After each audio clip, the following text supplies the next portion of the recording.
What's up, people? Back with another reaction, back with some more J-drama score. And we're going to go back to the show Okitegami Kyoko's Memorandum.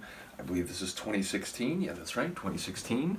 It's one of my favorite shows, and it just really encapsulates why I like so much J-drama, and some shows in particular, because it's a show that blends so many different flavors. It's fundamentally a comedy.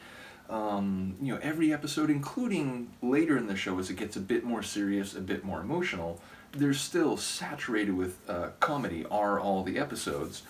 But it's also a detective show. The main character, played by Aragaki Yui, shown here with her wig on, although in the show it's not supposed to be a wig, actually, and that proves relevant at some point. But yeah, she plays a detective who loses her memory when she sleeps, so she works on cases, but only, single day type of cases. Now, in discussing the tune we're going to hear, which translates to bad memory, I am going to talk about a case where she actually stays up longer than a single day, and that's part of the whole challenge of the case. Near the end of the show, as I said, when it gets a bit more emotional, a bit more serious in the overall atmosphere, though again, not without comedy, there's an episode where it relates to this author who passed away, and he's a really famous and much celebrated author who does a number of different book series, and then he has this seemingly odd series of non-serial books, a handful of books, maybe a half dozen over his 30, 40-year career, and no one knows quite, why he always made these books that seem to be outside any of the other storylines. But he passes away, and the main character, Okitegami Kyoko, and her sidekick, whose name translates to bad luck, essentially, and yeah, it's played by Masaki Okada. They are brought in because they're trying to figure out if the author committed suicide. And it'd be a bit of a social embarrassment, and maybe they're not going to make as much about the funeral and whatever if he committed suicide.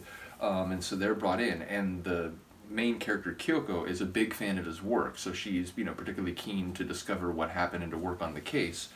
And so she begins going through his material, all the books, but the idea is that, he has written so many books, no one could do this in a single day. So she and the main male character hold themselves up in a hotel room to a little bit of scandal from, the other people in the hotel, but for like multiple days. And there's a running joke that she's getting more and more annoyed with him as, her fatigue sets in more and more once they pass 24 hours and so on.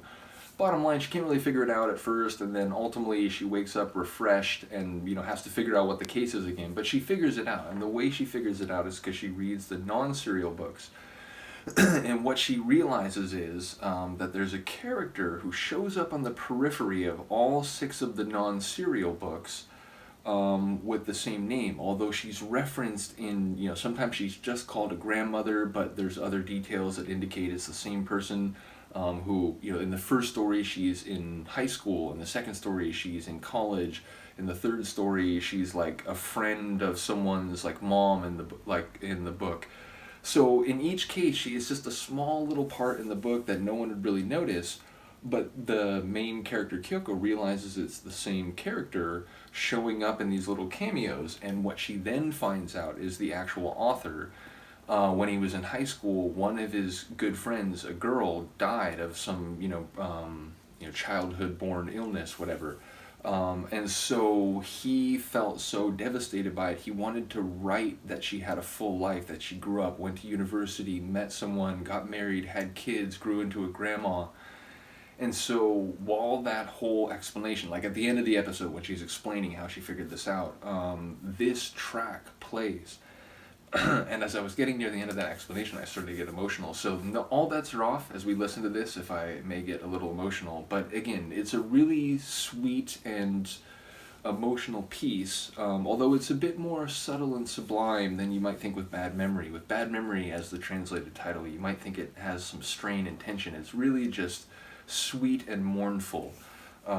So yeah, again, this tune is used in one of my favorite moments of the show, because the end of that episode, like, it really hit me. So yeah, it's a really well written episode and well chosen to use this piece of score. So once again, just to remind everyone, the composer for this soundtrack is Sasano Megumi. Oh, that's right. It's actually, is this the one that's done by two people? I think it is, yeah. So actually, let me make sure I have that right. Tracks, does it say? Oh, okay. This track is number 22, which means it is done by, yes, Sasano Megumi. The other person of the soundtrack is Kunichiro Sahiro. But yeah, he ultimately did not do this tune. So here we go. This is Sasano Megumi on the soundtrack for Okitegami Kyoko's Memorandum, and the tune is called, or translated to, Bad Memory.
Epic. I made it through without getting super emotional. But again, as someone who's seen the show, it's impossible to hear that tune and not think of that scene. Now, it's not the only scene it's played in. I think there's a number of episodes where it shows up, at least in part.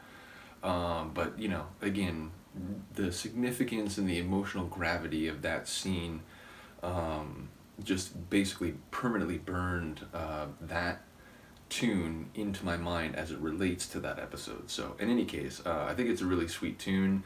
I think it captures the sense of loss, but also the hope and the beauty of someone writing a life for someone who didn't get to live a full life. So I think sonically it works like specifically for that episode, even though again it's played in other places. So in any case, do let me know what you think of the tune. I will see you next time. Peace.